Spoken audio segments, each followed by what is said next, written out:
Nasa ilalim na ng state of calamity ang lalawigan ng Masbate dahil sa bagyong Opong. Matindi rin ang iniwang pinsala ng bagyo sa Romblon. Ayon sa NDRRMC, umabot na sa 19 ang naitalang nasawi dahil sa mga bagyong Opong, Nando at Mirasol at sa ulang dala ng habagat. Nakatutok si JP Soriano. Halos wala nang makita sa kalsadang ito sa Romblon kahapon habang humahagupit ang bagyong Opong. 2 beses naglandfall ang bagyo sa Romblon. Ramdam ang bagsik ng hangin at ulan. Sa Calatrava ay winasiwas ng hangin ang mga puno't halaman. Tuklap nga maging bubong ng kapilyang ito. Kita rin ang bagsik ng bagyo sa paligid ng Kapitolyo.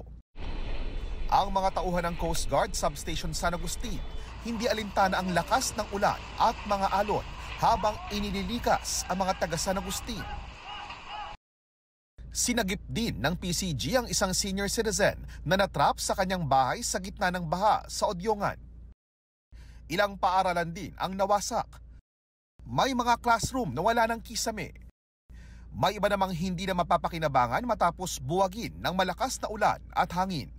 Patuloy na inaalam ng DepEd Romblon ang lawak ng pinsala sa mga paaralan sa lalawigan. Ang Romblon Provincial Police Office sinimulan na ang clearing operation sa ilang barangay. Balik normal din ang biyahe ng mga sasakyang pandagat ayon sa Romblon Public Information Office.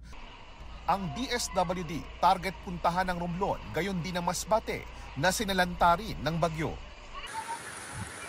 Nagpabahari ng bagyong Opong sa Antique. Sa gitna ng awat baywang na baha sa Kulasi, nagbangka ang mga residente at may nagbatsa ng ilang motorsiklo. Isang dike din ang nasira. Ayon sa Disaster Risk Reduction and Management Office ng Region 6, nasa 11,000 individual ang apektado ng pagbaha sa lalawigan. Isa ang naiulat na nawawala. Sa Aklan naman, nasa state of calamity dahil sa bagyo ang bayan ng Ibahay.